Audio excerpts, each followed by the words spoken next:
Okay, well, good morning. Shabbat Shalom. Thank you all for being willing to move up a bit at my request.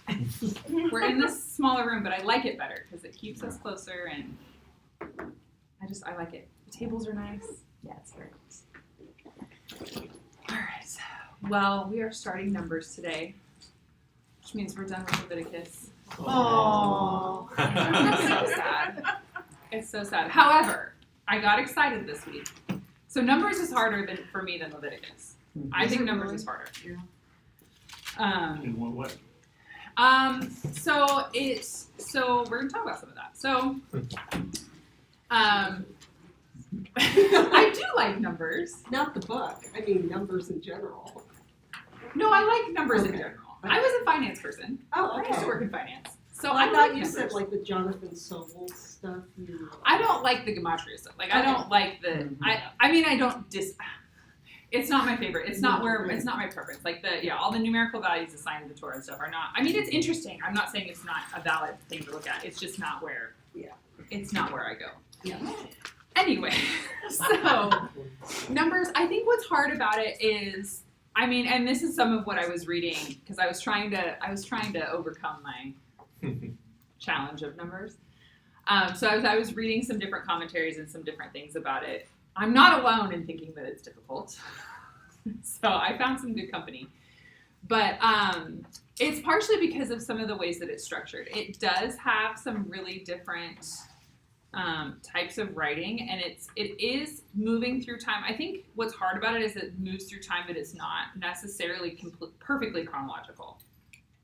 More or less it is, but there's some times where it jumps around, and maybe I don't have time to fully lay out all of that in our first portion. But as we move through it over the next however many weeks we spend in Numbers, we will get to some of that. But it does cover two different generations. There's a lot going on, and I think it's also hard to see after. So Leviticus is somewhat, in some sense, presents an ideal world. It's like if you follow the Lord and you do what He says, this is how things are going to go. And it even has the perfect the ninth, but it includes repentance and it includes restitution and restoration of relationship and all of these things. The problem is that humans are really human. And it is warm in here. So the problem is that humans tend to not make all the right choices. And in Numbers we really see that, which is in some ways, and in some ways that's helpful to us, and we'll talk about why that is. But it's also, I don't know, it makes me sad, I think there's some of that, it's man, they're living in this reality of the manifest presence of God with them in the wilderness. And there's still rebellion and sin, and even with all those things, they're not necessarily following all of the right patterns of restitution and things like that. So I think there's a lot of challenging things about Numbers in a similar way that I think the opening of Genesis is really hard, I think, which I was actually reading some really interesting comparisons. We won't get into all of that, but about Numbers following some of the Genesis patterns and things like that. So there's some interesting things there too. We probably won't get into all of that today. But here's where I was comforted in my reading this week, is that I think in 3 different sources that I was reading this week, they made the point that the opening of Numbers, the first maybe 10 chapters-ish, which we're just through, our portion today just goes through part of 4, but the beginning of Numbers is actually kind of a continuation of Leviticus. Mm-hmm. So really we get to hold on a little while longer. Isn't that great?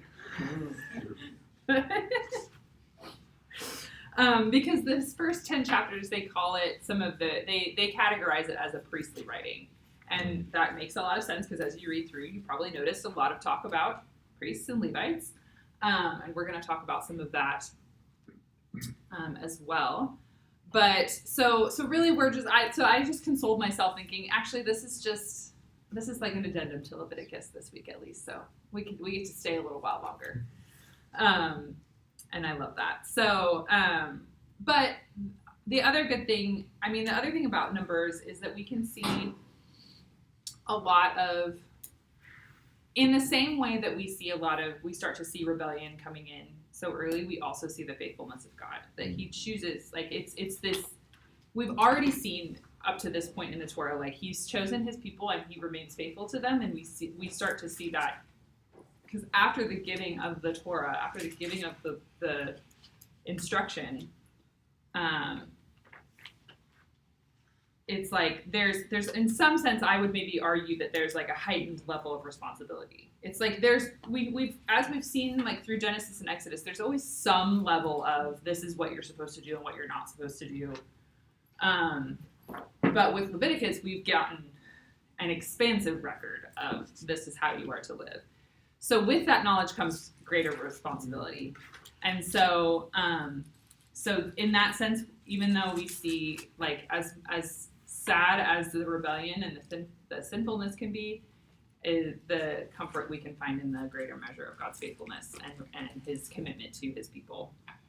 Though it's not without consequence, obviously, as we'll notice when we get to things like the rebellion of Korah and things like that. So I kind of, maybe this is just for me because I need so much help getting excited about Numbers.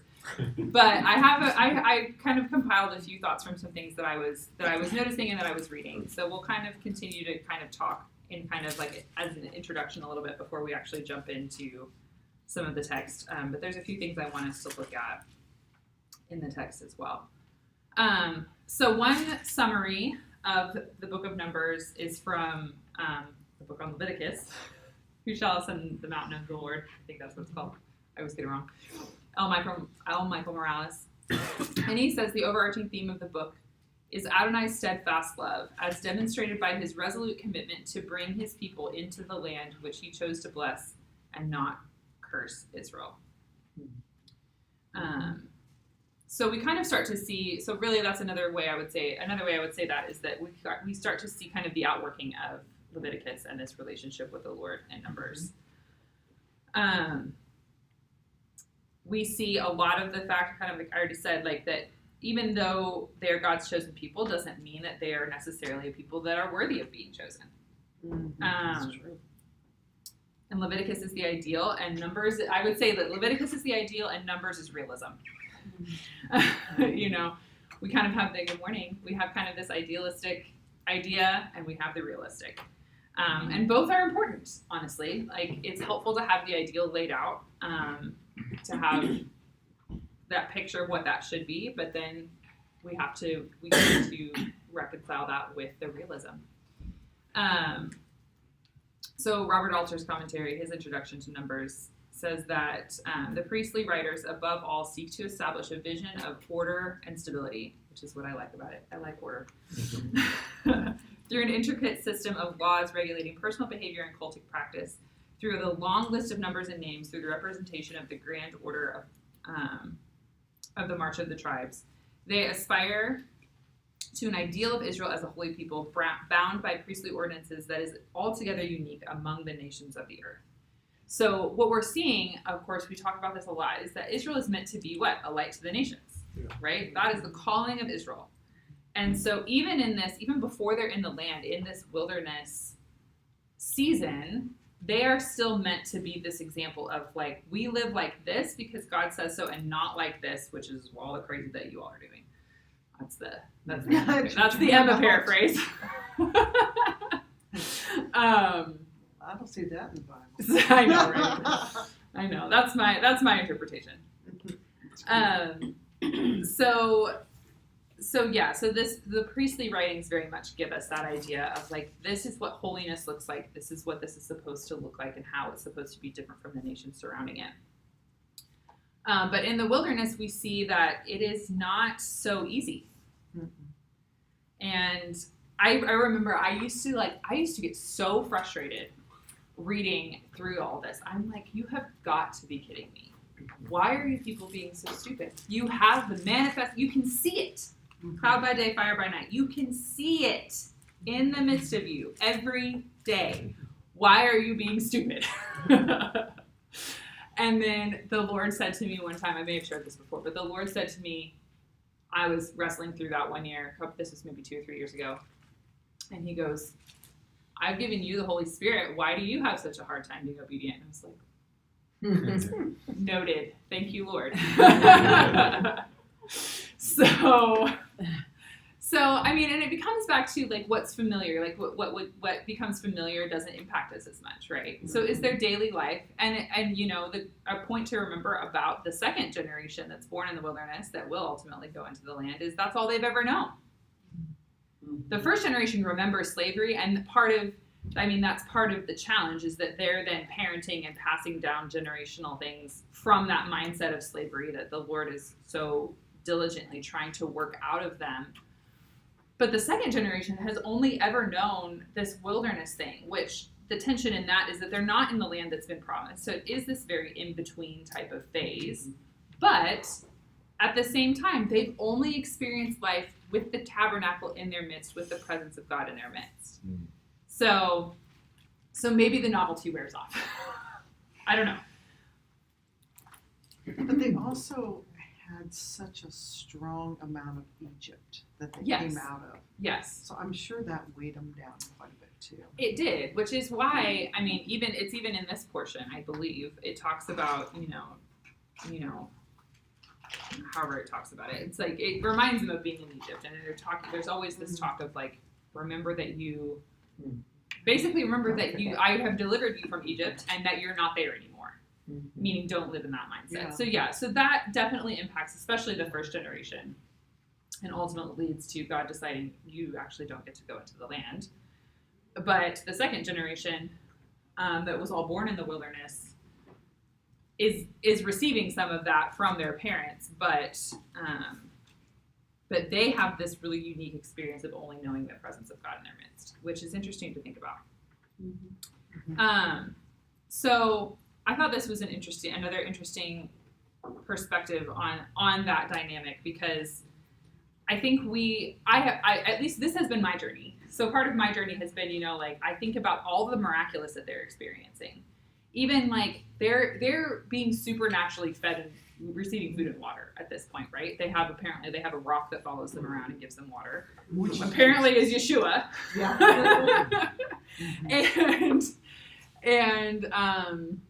And they're receiving manna every day, so they're supernaturally being fed.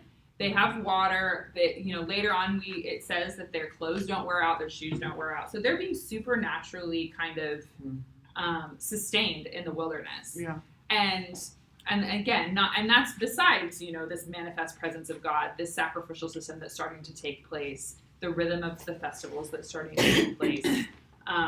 And just all of this, like, really, what to us, I think, as we look back on it, is like, God is with you. Like, this is so clear. How do you not just obey, and how do you not want to just keep that presence?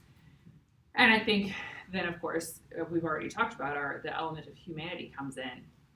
But one thing that I've thought about, and that has come up several times as I've read and studied the last few years, is that it's actually not the supernatural that keeps us with the Lord. It's something that can draw, but like if the supernatural is the basis of your interaction or relationship with the Lord, it's going to fall flat. And we had a really interesting conversation about this in my small group several weeks back. And there's a meme that's going around. I don't know if any of you have seen it, but it's about Yeshua. But people talk. It's a meme that basically says no one talks about the miracle that Yeshua had 12 good friends in his 30s. Because if you don't know, people who are out who don't have community, like people don't have friends. And like that's one of the things that has been like really interesting to me working at McLean's is people come in all the time. Miguel will come in and yell at me if I'm in the back to make sure that I get to say hi, which I love. Because sometimes people will come in and they're like, "Oh, you're busy. I didn't want to say hi." I'm like, "No, please tell me you're here." But that's one of the things I love is so many people have come in and my coworkers are all seeing, you know, like such a, thank you. That's great. Thank you for plugging that in. like people are seeing all these different people because it's not like the same people that come in. Like Miguel comes in pretty regularly. Miguel probably comes in at least once a week. But Faith comes in sometimes. And I was in there the other day and I did say I know. Because you were busy. Aw. See? You have to say hi. We tried to go in, but they wouldn't let us. You tried to go in, but they wouldn't let you? Yeah. At McLean's? Well, yeah, it's because our last name is McLean. Oh. It really is. That's really funny. But Spelled differently or the No, same? it's the same Wow. That's and so funny. every time I see it, I want to go, but I haven't been there yet. That's so funny. That's so funny. But anyway, so all these different people, like, I mean, I probably had at least 30 different people over the couple years I've worked there come in. And all of a sudden people started being like, they're like, you have so many friends. I'm like, yes, I do. And this is a small sample. And they're like, how do you have so many friends? I'm like, well, community and the Lord and, like all these things. So it has become I think it's a testimony I didn't expect when I started working there. Is that just the simple fact that I have friends was an amazing thing. So why am I chasing this silly rabbit, telling this silly story about planes and people coming in? Is that people talk, so that's the joke, is that like nobody talks about the miracle of Jesus having, 12 close friends in his 30s. But going back to Torah, what actually is the miracle and what actually is what can sustain, and I think this is still true of our lives today, is the relationship. Mhm. Because what the Lord is doing, I've talked about this before, it's been a while, is that especially through, I would say, some of the Exodus passages right after they've come out of Egypt, when they kind of have these different experiences of like, we're out here, we don't have any water, we don't have any food. Like those are valid complaints. Food and water are valid needs, right?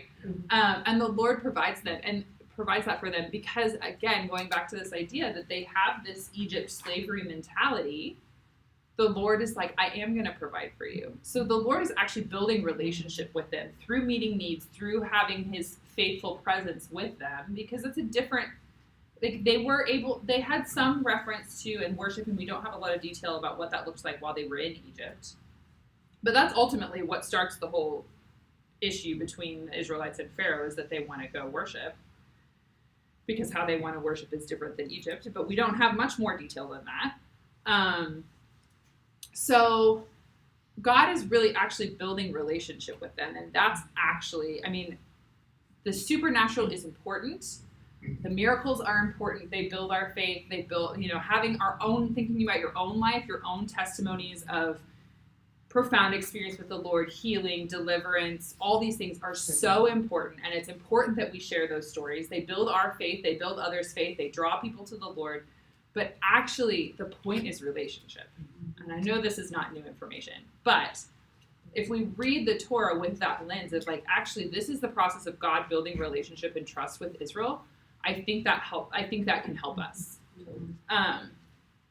And the fact that he is faithful and consistent in the midst of that. And just remembering, again, like part of the goal of the Torah is to present that Adonai is categorically different from the gods of the other nations who don't have no interest in building relationship. Mm-hmm. Right? The other pagan nation worship practices, it's all about pleasing the God so that you can get what you want. Or not get killed. Right, or not, yes. Yeah. Yes, so that you can receive something or, yes, not die. Very good. But with the Lord, it's like there is consequence for disobedience, but it's not about the tangible so much. It's about the relationship, and it's about this rhythm of life that's different. And it's about a God who actually loves his people. Like that's the motive behind the Levitical law and all of these other things, is he's actually just like, that's why I love Leviticus so much, is like all I can see as I read through that is like God saying like, I want to be with you. Please partner with me to create space so that I can be with you. And so, and then we watch this wrestle play out through the rest of history. We're still watching it play out. Yeah. So, okay, that was a lot of tangent that I wasn't necessarily planning on going on. So where are we? So anyway, so back to Numbers. back to where we're trying to be. So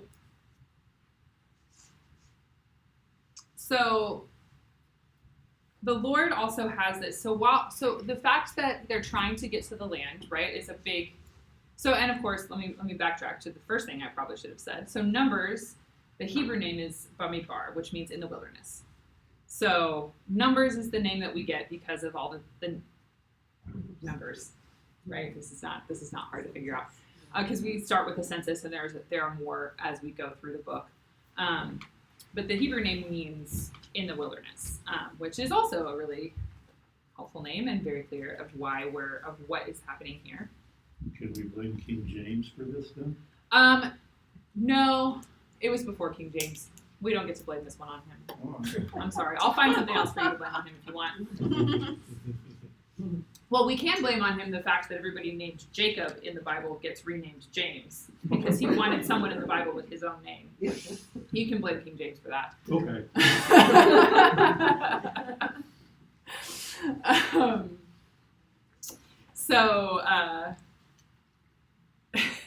Anyway, so they're trying to get into the promised land, and we've already read and seen in Leviticus that the land is whose?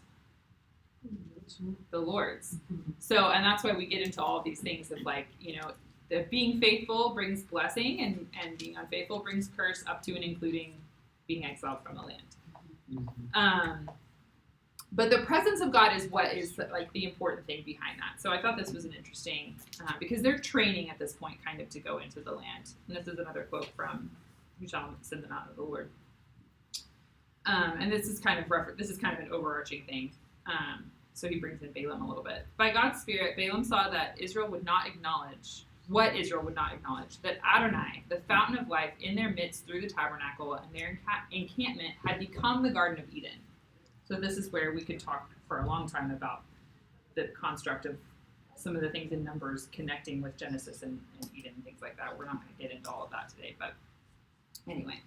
But we also know that the tabernacle carries a lot of symbolism to the garden. It's meant to bring them back to that place. And so he's pointing this out basically is that Israel has become, like with the tabernacle in their midst, has become this little kind of shadow of Eden, I would say. So he goes on to say, the point again is fundamental for the existence of Israel. The true gift is Adonai himself. Better to be vagabonds in the wilderness with Adonai than to be established in the land as a nation without him. Mm-hmm. So here's an interesting thing that I was reading about as well, and I actually don't remember which book it was in. But I've been thinking about this, and I'm curious. I'll maybe stop talking for a minute and let you guys give some feedback about this. But there's this idea. So with some of the rebellions that happened, so thinking about Korah, and as well as when the spies go to the land and they're like, no, we can't do this. Yes, the land is fruitful, but the people are too big and strong. We can't do that. There's this idea, but then also think back a little bit to Aaron's sons who approached the Lord in a way not specified. However you want to interpret strange fire, unauthorized fire, whatever. They did it wrong, is the point, and died. So there's this idea. So here's the idea that I want us to think about a little bit. There's this idea presented by someone that I read this week that Israel is afraid to go into the land, but they're not afraid to go into the Holy of Holies. But because they're not afraid of basically the presence of the Lord in the Holy of Holies, they start to fear their enemies. And I was like, that's really interesting. Well, say that again. So they're afraid to go into the land because that's what they say. They which the instruction when Moses sends them is not to make an evaluation of whether or not they should go in. They're just supposed to collect information. But they decide that what they see is too big and strong. They can't overtake it. So they come back and say, we're not going in the land. But we have other examples, and even what we see in the rebellion with Korah, is that they are not afraid. They think they're not afraid to approach the Lord. They're not afraid to go into the Holy of Holies, where the Lord has given very specific instruction about how and when you are to do that, and who is to do that. But there doesn't seem to be, in everyone, the right level of fear about that. So because their fear is out of order, in some sense, I would say, they don't have maybe the right fear of the Lord about his presence. And so because that is, out of order, then they start to, they fear their enemies, who the Lord has already told them they can overcome. So that was a really interesting idea to me, and I'm still Just like wrestling with today. that a little bit. It's kind of like today. Yeah. So you're supposed to fear God, not man, but instead they fear man and not God. Yeah. That's what the enemy tries to plant. Yeah. It's kind of Do you think it's because he's too available? Maybe it's that Familiar. familiarity aspect of, Familiarity. the presence of God is always with them. So in this, You know what to expect from him. You don't know what to expect from okay, Lack of trust. lack of For trust. sure. Uh-huh. If they trusted him, they would know he's going to be with them to face the enemy. Mm-hmm. That's good. Keep going. I think it's part of his knowledge of God. Okay. I think, sometimes, I think, I believe in God, but I feel like something in my mind, I'm a big man, God's small, Mm-hmm. the enemy's big. Yeah. You know? Yeah. And so it's like, I think, David looked at the giant, but he saw the giant God in the sky, And so I feel like, knowing God and really, experientially knowing God is so important. Yeah, for sure. Because it's not like they fear what they can see and don't fear what they can't see, because the Lord's right there in the midst, so they can see that presence. Yeah. So it's not a matter of what they can and can't see, which is more like what we have now. You're more afraid of what you can see than what you can't see sometimes in things. But that's not the experience they were having there. You've Yeah. got that fire in the cloud, and Mm-hmm. they know he's right there. So you would think there would be a level of confidence that would be built in them Right. against their enemies. Right. And he's brought them out of Egypt Yeah. and drowned Pharaoh and his army. Right? I mean, they've seen his power. Right. Yeah. And still, the power of their enemies seems to be bigger, in at least in some of these cases. There's a difference too, I think, between simply believing what you're told, and believing what you're told and expected to act on it. Hmm. Yeah. Yeah. I think it comes back to relationship. Mm-hmm. And it's the same for us. If we don't keep that relationship strong, and it looked a little different for them at the Sure. time. But if they didn't keep it, then you start fearing things you shouldn't. Yeah. And letting those overcome. Yeah. Yeah. It's like we often talk about, we sometimes will talk about, like, we all have voices in our head. Like, we all have different voices that are speaking to us, right? Mhm. We have ourselves, which can be good, bad, or neutral. We have the Lord, and we have an enemy. And it's like, whose voice is louder? And whose voice are we tuning into? And who, this is why it's important that, this is one of my arguments for why it's so important that we study Scripture, that we study the Torah, that we study all of Scripture with a lens of continuity. Is it's how we learn what He sounds like, so that we can say that's the Lord and that is not. And it's important that we attune to the right voice, right? Absolutely. So, and I would argue that in this wilderness stage, they're still in that process of learning that attunement. And the Lord, I would say it is the Lord's kindness and mercy that when the first generation was like, I'm scared, I'm not doing it, that He was kind and He's like, all right, well then we'll just hang out for a while. We need a little more time to get the message. Yeah. Again, this is the Emma paraphrased version, but Yeah, I'm following. I didn't know if I could tell if you were going to say something. Okay. So so I really think the 40 years in the wilderness are a gift and the kindness of the Lord. Yes, there's an element of consequence to the rebellion or the disobedience or whatever you want to call it of that first generation. But it's, again, I want us to see the pattern of the Lord's faithfulness to his people. Because he's not in a hurry. I get this reminder a whole lot. Yeah. Is that he is not in as much of a hurry and he is not as worried about time as I am. So, he's been willing to wait and let history take its course at this point for over 2,000 years since Yeshua, and I don't know that I don't think I have that level of patience. When I was studying word curses, blessings and curses, being out of your mouth, and life and death is in the power of the tongue, I believe, and again, correct me if I'm wrong, I believe they grumbled and complained and judged and criticized, all that kind of stuff, about God taking them into the wilderness and leaving them forever or whatever, But then also, he's going to kill us, right? Mm-hmm. So when God got fed up with the Israelites, he was going to grant the word curse of killing them all. Mm-hmm. Remember? And Moses went on his behalf. Mm-hmm. And so God was like, okay, I won't do A, but I'm going to do B because they complained about A and B. So I think they were kind of roaming around because they word cursed themselves, because you prophesy what you speak out of your mouth, right? So it was interesting because, the Lord kind of brought that to me. Mm-hmm. So, Yeah. Wow. I just saw Jonathan Cahn's thing about the president of Iran cursed Israel. Mm-hmm. And and sent all these projectiles into Israel.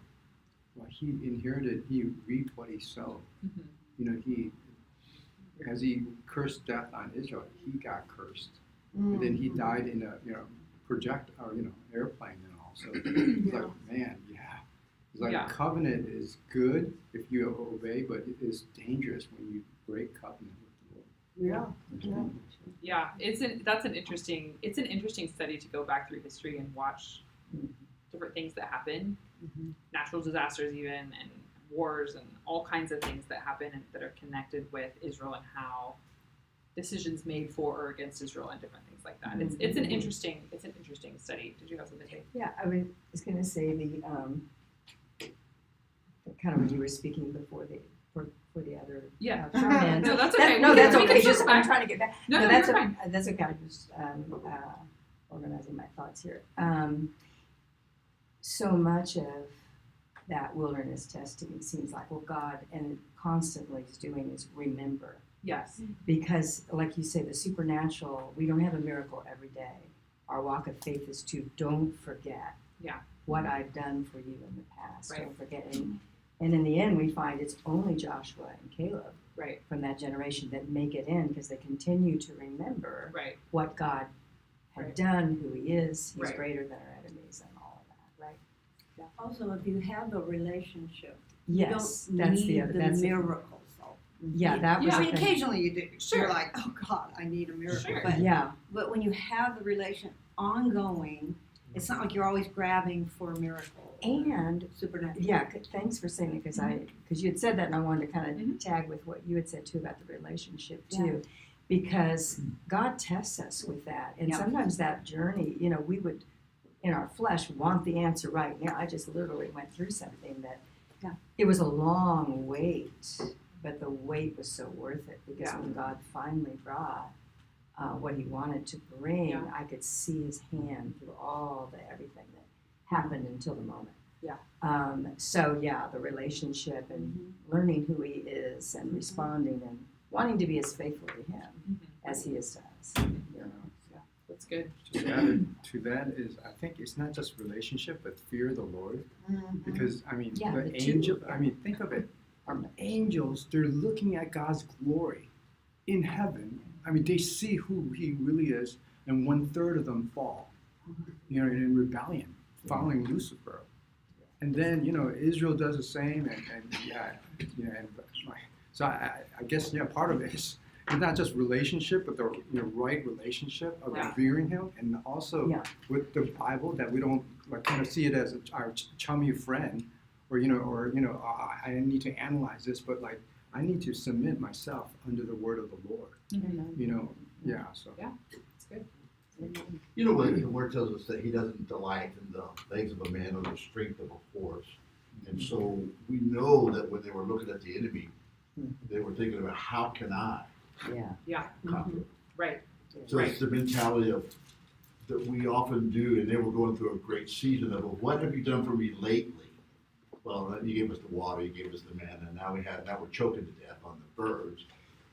So but we don't understand that what God was trying to get them to say is, what can I do for you? Right. Yeah. Right. Yeah, which is interesting. How 'Cause can I even, be used for you? yeah. And so there you have Joshua say, as for me and my house, you have Isaiah saying, Mhm. woe is me, I'm Right. unclean, how can I send me? Yes. And so he's trying to create that spirit, and he's obviously, so that's the train of thought, is they're not saying that. Right. Yeah. And it's interesting. And again, going back to like we've just finished reading Leviticus, where it talks about that. Five of you will chase 100, and 100 of you will chase 10,000, and your enemies will fall by the sword before you. So he's already told them. He's like, I'm going to be stronger than you.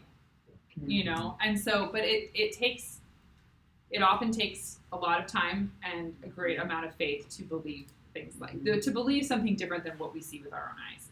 So, but yeah, and that's, what you're saying is a good point, is like, because this is what we see play out through the rest of the Tanakh and the rest of Scripture and the rest of history is Today and tomorrow. is like the outworking of this tension and this kind of back and forth. I think it's so interesting to read through some of the records of all of the kings and the faithful kings and the unfaithful ones, and you see this kind of almost like this. It's like watching a volleyball match or something, or tennis match. It's like back and forth. It's like the faithful one and they were blessed and all these things happened, and the unfaithful one and they were conquered by this and they lost all this, and they, it's like back and forth almost.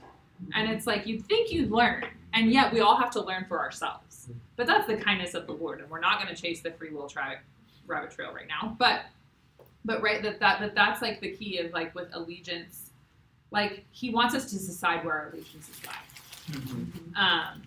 He doesn't force it on us. He invites us. He shows his power, his strength, his faithfulness, his kindness, all these things. But he still wants each of us to make that decision, and also collectively. It's always the individual and the collective. Okay, let's see. This is good. I like this. I'm getting more excited about numbers even as we have this conversation. It's going to be good.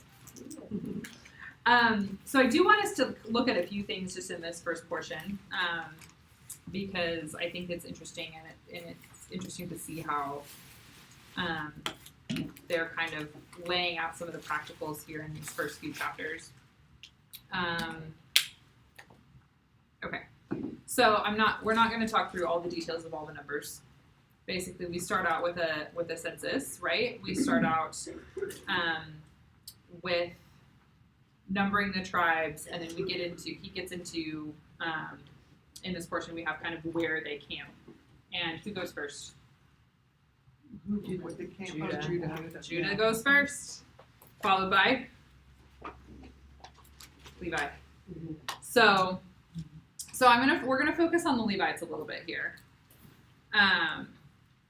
because that's a lot of what they're talking about. So why are they? So they give, but before we get into that, so they do this whole census. Who are they counting and why? Creating an army. Yes. And that's the shift. They've just 2 years, it's been 2 years since they left.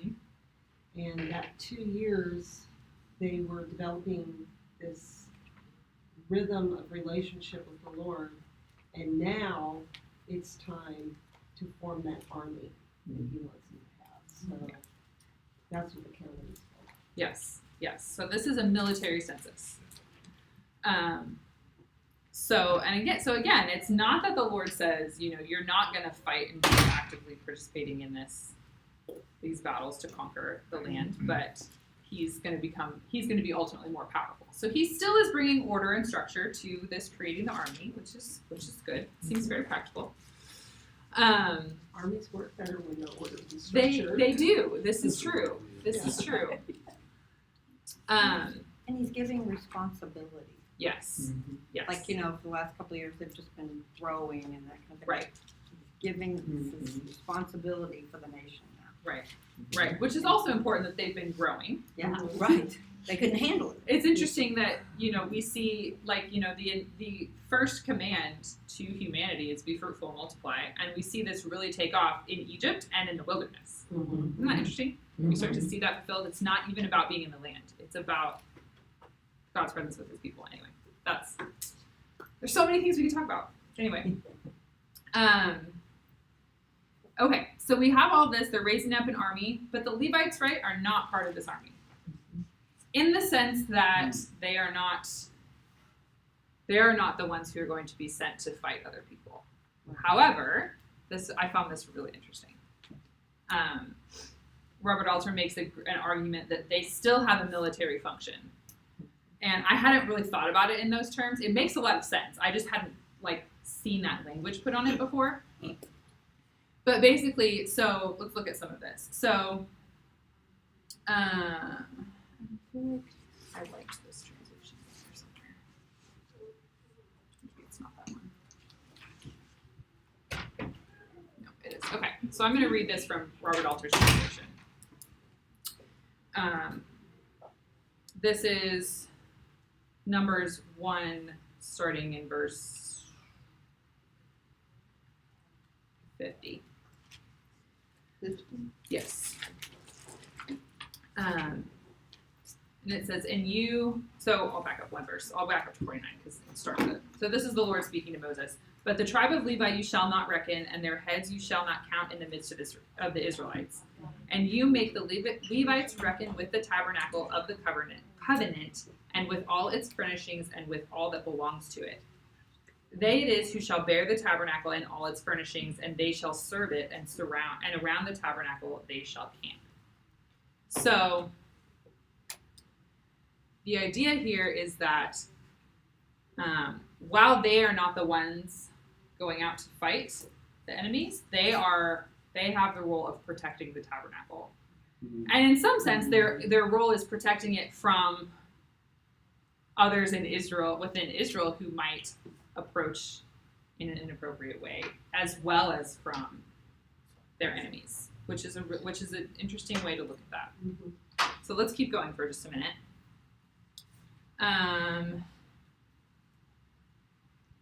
I'll just keep reading, and I'll switch back to the TLB for a minute.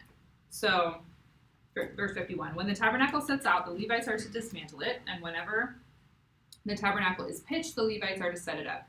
But the commoner who comes near it must be put to death. So there's the internal protection piece. So Bnei Israel will encamp, each man with his own camp, each with his own standard according to their own divisions. The Levites are to camp around the tabernacle of the testimony, so that there will be no wrath unleashed on the community of Bnei Israel. So the Levites are to maintain care of the tabernacle of the testimony. So Bnei Israel did all that Adonai commanded Moses, so they did. Okay. So, and this is interesting. So in the TLV it says that there will be no wrath unleashed. So this idea of protecting the tabernacle is important, right? And I think we can understand that. Like, this is where the presence of God, he's been very specific about how it is to be structured, how you are to approach, how the sacrificial system works, all these different things. So he's continuing to make the point that how you move it is important, how you regard it is important, and the Levites are in charge of that. So this other translation says that there will be no fury against the community of the Israelites, and he makes the point that it's almost like that word actually has this idea of like foaming at the mouth with rage. So it's to keep like this rage of the Lord away, and so it's like this is like the highest level of importance here. So the language is really strong. I think at least maybe this is just me, but I think sometimes when we talk about the wrath, we've kind of lost a little bit of the weight of what some of that means, and so I think it was it was maybe a good reminder to just be thinking of like this is like there's a lot of weight to this. So basically it's this is kind of setting up this idea that even though the Levites aren't fighting in the army, because again, the idea is we have to make sure that we're not reading this with our hierarchies in mind. It's not that the Levites are better or that they're excused from service, it's that their service is different, correct? Mhm. And it's up to, the Levites have to do what they're supposed to do so that everybody else can do what they're supposed to do, and everybody else needs to do what they're supposed to do so the Levites can do what they're supposed to do, right? It all depends on everybody doing what they're supposed to do. Yeah, Laura, go ahead. the thing that I find the most fascinating is, Abraham made that 10% tithe in Melchizedek after the battles, So for the Levites, right? So that Right. was all the way back then. And then you see it was Levite and Simeon that actually went into that camp and killed everybody after circumcision. And Jacob kind of basically cursed them and said, "You're going to." And then it's fascinating because the promise of Abraham came through, even though that they did all this muckety-muck in the middle. And they're doing something just phenomenal with the tabernacle. So God was still calling these immense sinners close. Yeah. Yeah. So Yeah. I don't know. Yeah. I find that fascinating. Yeah, it's interesting because and I mean, again, like if we were to go back and take apart, birth order versus order that the Lord is establishing here, Yeah. it doesn't match, No. which was not done in the ancient world. Which I was even thinking about with watching, The Chosen is finally released so that we can all see it without the going to the theater. So I watched the first episode of season 4 this week, and it's about John, the birth of John, and things like that, right? And they portray, and it's like kind of and they make it like look a little bit silly, which is fine. I don't mind. It's cute, but like with Zechariah not being able to speak. Yeah. But then they're dedicating John, and they go to name him Zechariah because it's common to name a firstborn son after their father, and they're like, no, and Elizabeth's like, no, his name is John, and they're like, what? And then he can speak, and he's Yeah, like, no, I his remember name that. is John. Yeah. And it's this, it's just another, that's a small example of like the order is different sometimes with the Lord and things like that. So they did a nice job with showing some of the story of John in that episode. Anyway, back to this, but yeah, so it doesn't match up again even with Judah advancing first. Judah's not the firstborn, No. and then this role of Levi and different things like that. So and we've already seen, if we go back, the secondborn is taking the role of the firstborn in the families and different things like that. So the Lord has an order that doesn't follow how we always think it should go. But And Chronicles kicked out Reuben for defiling Mhm. the father's bed. Yeah. And made it Joseph. Yeah. So, Mhm. yeah. Okay, let's keep going. We can look at a little bit more. We have a little bit of time. So we're going to kind of skip ahead a little bit to chapter 3. So again, this is kind of describing, so this is kind of getting into the details of the generations of the Levites, the sons of Aaron, and some of their responsibilities. Let's see.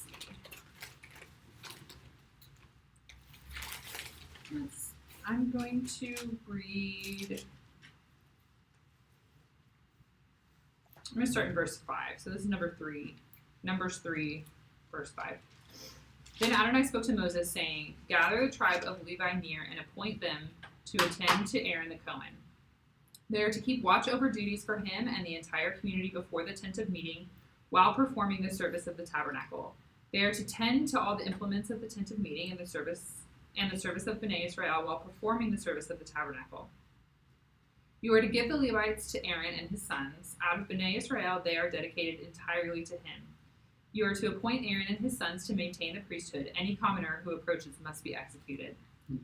Then Adonai said to Moses, saying, "See, I have taken the Levites from among Bnei Israel in place of the firstborn who opened the womb among Bnei Israel. The Levites will be mine, because the firstborn are mine. Mhm. In the day when I was striking down all the firstborn in the land of Egypt, I consecrated to myself every firstborn in Israel, whether man or animal, as mine. I am Adonai." So, again, this is another kind of, I guess I would say like ancient concept that the Lord is saying, we're going to do it this way. So yeah, even offering the firstborn in other cultures was a practice, and that was up to including sacrificing a child. And of course, we know the Lord does not. We don't do that.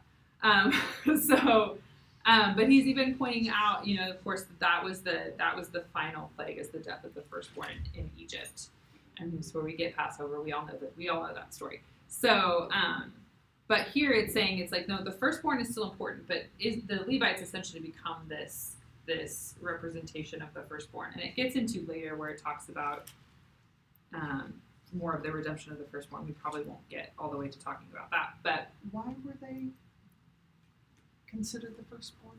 because they're in the service of the temple or the tabernacle. So the Levites are in charge of serving, of maintaining basically the presence of the Lord, and so they're basically they're dedicated to the Lord as the firstborn would be. I think we see an extension of this even with a different kind of understanding of this would maybe be with Hannah, with Samuel. She's like, if I get a son, I'll dedicate him. So she gets her son, and then she gives him to the tabernacle. Who knows how much she saw him, after that point. So it's this dedicated role, basically. So it's basically saying, instead of all the tribes sending their firstborn to the service of the tabernacle, this tribe is going to take that place and do that action. Wasn't it also that the Levites in the was it golden calf when Israel was in idolatry? The Levites sided with the Lord and killed even their brothers, and because of that, he said, "You guys will keep charge of my presence." So that was a and deciding factor. even Phineas. I mean, can you imagine? He went into a tent and killed and speared a Jewish guy and a pagan woman. And then God applauded that, and he made covenant that of peace with them. And just one thing someone said this Messianic rabbi, Levites are shock absorbers to God's presence. That's good. Can you imagine living next to a nuclear reactor? You want people there that will guard that. But anyhow, I just feel like also as intercessors, in Ezekiel 22, he says, I look for a man to stand in the gap, but because there was none, judgment came. So we as priests that stand before the Lord, it's so important, like how we minister to the Lord. When Israel priests ministered to the Lord, there was peace in the land. But when the priests had turned away from the Lord, then judgment came. So we as intercessors have a really important role. That's really good. Thank you. That was really good. Yeah, because it goes. I think the seeing them as shock absorbers is maybe a good way to think about that, because that's why it's even talking about any commoner who approaches must be executed. The Levites are in charge of helping the rest of Israel obey that, and it sounds really extreme, and I think we sometimes we live in a culture that talks about equality and talks about anybody can do and go anywhere they want. And so to see like a structure where it seems like it's exclusive, is not, I think, sometimes hard for us to process, because we're like, I want to go, I want to be able to have it, I want to be able to do all these things. But again, it's the importance of like knowing where the Lord has you and what the role is within the community, right? Because there are probably, I don't know, this is just maybe my imagination, but I can imagine that there are children born in the Levites that are like, I want to go be a warrior. I want to go fight. Yeah. And but they're consecrated to the Lord. So it's like, there's something in us that kind of often wants what we can't have, or, wants to be someone, looks at someone else and it's like, I want to do that. But that's part of the human wrestle. And I think, we see that, obviously we're all very familiar with that, but I think that's part of it, is like figuring out where does the Lord have me, and how does that fit in the broader. Again, that's why the individual and the collective is important. Yeah. I was just gonna say, I think part of that is like our human, like in a very childish way, like confusing what we consider unfair, Right. With like God is like the definition of justice, and so then Right. we question like, which is like I'm just going to say that's an immature way of looking at things, rather than saying like, okay, God is the one who's right, and this is the way he set it up, and that's for all of our benefit, Right. Right. Yeah. yeah, I think that's one of our core, maybe wrestles with the Lord is like, how do you reconcile? Again, it goes back to, it all comes back to this. How do I reconcile what I see and understand with my eyes versus what the Lord is saying and how the Lord has established structure and order? Because you're right, he is the God of justice. Like, when it's all over, his justice will prevail, right? He will bring justice, and it might look like what we think it should, and it might not. But he's the Lord, and he gets to do that. But so I think, so he is just, and he is righteous, and he is all wise. And he's wise, and so it's like but it's really hard for us to submit to that when it's like, I don't see how this works. This doesn't make sense. The structure doesn't make sense. But it's hard for us to yield to that when it doesn't look reasonable. Yeah.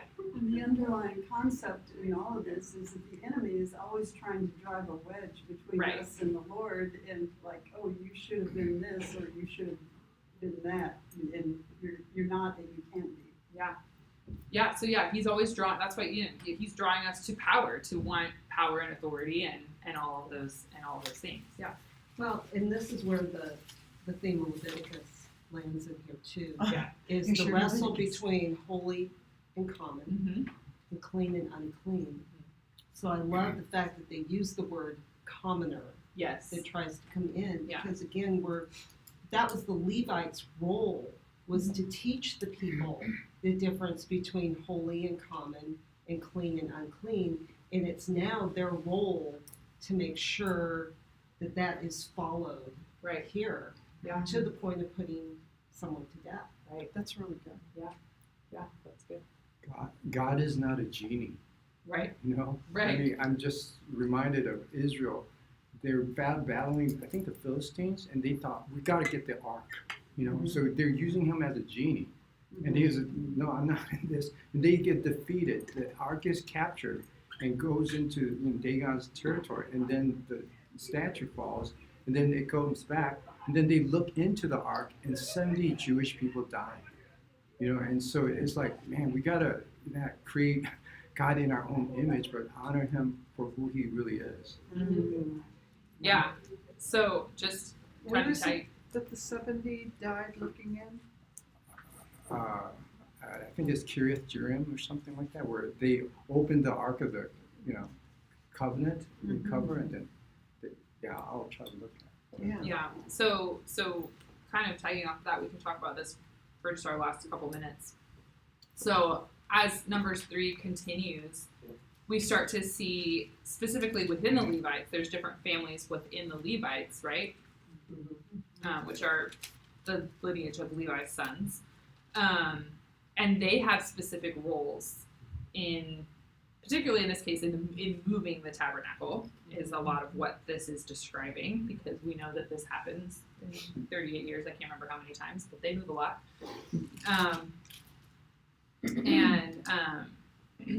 So let's see. So the sons of Gershon are in charge of the tent, its coverings, the curtains, and all of those things. And then Kohath is in charge of the ark, the table, the menorah, the altars, and all the other implements with that. And Merari is in charge of the crossbars, the posts, the bases, and all of these equipment. So it's like it's laying out like which family is in charge of which.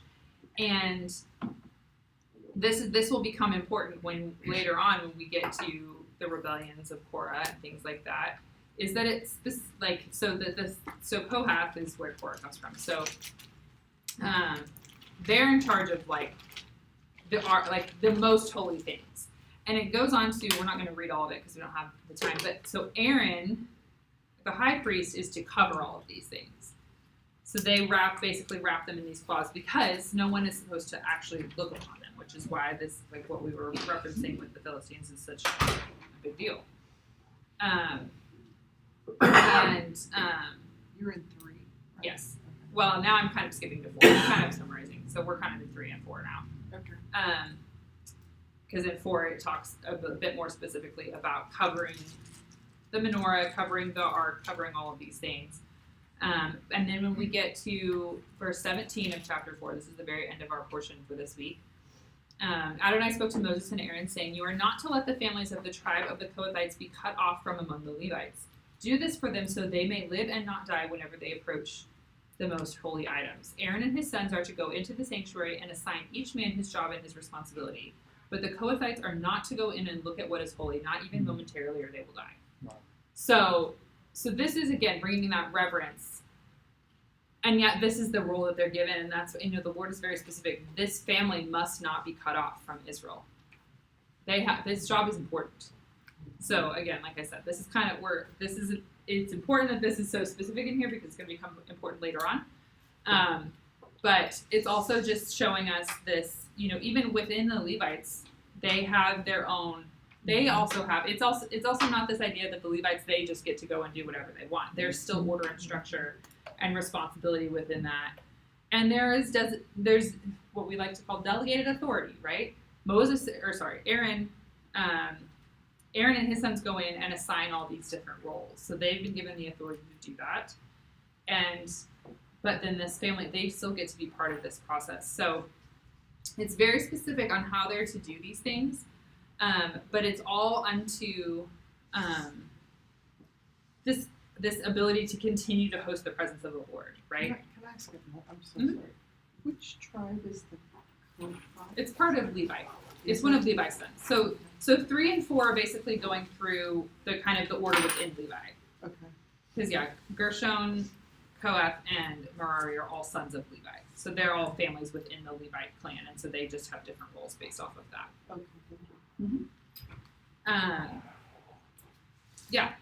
So anyway, so this is, we need to wrap up here, but so basically, we can see they're starting out with this as we start out looking at the order within the Levites, he's setting them up to be able to host the presence while they're moving through this wilderness season, unto ultimately entering the land. And even though once they, eventually, and what's interesting about this too, especially with this instructions about moving the tabernacle, is eventually they're going to get to a point where they don't move the tabernacle. So these are, in some sense, temporary instructions, right? Because eventually it's going to land, it's going to stay in one spot, and then ultimately we're going to have a temple be built. But even then, in that sense, there's still going to be designated roles within the temple and tabernacle services. So I think it's what's important here is to see this order being established and the structures being established. That the Lord is setting, He is really setting up. It's just to me, it reinforces this idea that it's important to know the role that you have, and to fulfill it faithfully. And to try not to have this hierarchy idea that the Levites are better because they're serving the temple, or these people are better because they're going to war, whatever. Of just knowing that they all have to fulfill their roles to make this work. And it's usually when they step outside of those roles that we start to see problems happen. So we have this ideal set up. As we continue to move through Numbers in the coming weeks, we will see how that goes for them. So anyway, thanks for joining me on Exactly my. the way it is for us. I know, right? It is. If we Yeah. don't Yeah. stay in our roles and try So- In to our lane. I will Yes. close us with prayer real quick. I'll pray and close us real quick. So Lord, thank you for your word. Thank you for the way that you have given us order and structure and example of how you have set up your kingdom and set up how we should worship you on this earth, Lord. We just ask that you would just continue to be present with us as we go into service, as we are kind of celebrating the ascension this week, Lord. We just ask that we would just connect with how amazing that is, Lord, that Yeshua came, died, arose, ascended, and poured out his Holy Spirit, Lord, as we are looking toward Shavuot as well, Lord. We thank you for just the incredible nature of your plan, Lord, of redemption, Lord, on this earth, Lord. We just ask that you would show us how to partner with you individually and collectively, Lord, to continue to bring your kingdom to the earth, Lord. Hashem Yeshua.